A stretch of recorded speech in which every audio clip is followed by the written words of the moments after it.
ষান্মাসিক সামষ্টিক মূল্যায়ন ২০২৪ বিষয় গণিত সপ্তম শ্রেণী শিক্ষার্থীদের জন্য নির্দেশনা। ১ নম্বর কাজ দেওয়া আছে সাশ্রয়ী হই সঞ্চয় করি। তো এখানে জোড়াই কাজের নির্দেশনা দেওয়া আছে। শিক্ষার্থীরা এগুলো তোমরা দেখে নাও, আমরা কিছুক্ষণ পর উত্তর নিয়ে হাজির হব। এটা পড়ার পর এখানে বলছে এবার প্রত্যেককে নিজের খাতায় নিচের প্রশ্নগুলোর উত্তর লিখে রাখো। সঞ্চয়ের হিসাব ছক আকারে লেখো। সংখ্যাগুলো কি ছকের মাধ্যমে সূচক আকারে প্রকাশ করা যাবে? পঞ্চম মাসে তোমার সঞ্চয়ের পরিমাণ কত হবে? তোমার পরিকল্পনা অনুযায়ী টেবিলটি তৈরি করতে কত মাস লাগবে?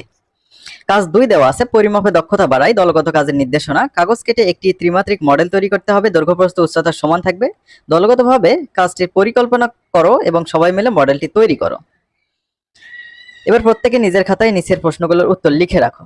তো এখানে মডেলটি কি ধরনের জ্যামিতিক আকৃতি, তারপর তৈরিকৃত মডেলটির আয়তন ও তলের ক্ষেত্রফল নির্ণয় করো। তৈরিকৃত মডেলটির সম্পূর্ণ তলের ক্ষেত্রফল নির্ণয় করা সম্ভব কিনা যুক্তি দাও। এখানে আবার কাজ ১ আছে সাশ্রয়ী হই সঞ্চয় করি। উল্লেখিত টেবিলটির একটি পৃষ্ঠের ক্ষেত্রফল ও তৈরিকৃত মডেলটির একটি পৃষ্ঠের ক্ষেত্রফলের অনুপাত কত হবে? কাজ ১। সাশ্রয় হই টেবিলের তৈরিকৃত মডেলটির সমগ্র তলের ক্ষেত্রফল শতকরায় প্রকাশ করো। তো এখানে ৫ পর্যন্ত কাজ ছিল। তারপর ৩ নম্বর কাজ দেখো, গাণিতিক সূত্র যাচাই করে দেখি। কাজ ১ এর নির্দেশনা।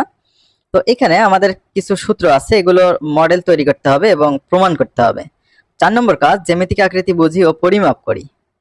তো এখানে A4 সাইজের একটা আয়তাকৃতি কাগজ কেটে নিতে বলছে, কর্ণ বরাবর ২ ভাগে ভাগ করতে বলছে, কোণগুলো চিহ্নিত করতে বলছে। তারপর এই বাকি কোশ্চেনগুলোর উত্তর দিতে বলছে। তো শিক্ষার্থীরা আমরা পরবর্তী ভিডিওতে উত্তর নিয়ে হাজির হব। উত্তরগুলো পেতে অবশ্যই তোমরা চ্যানেলটি সাবস্ক্রাইব করে রাখবে।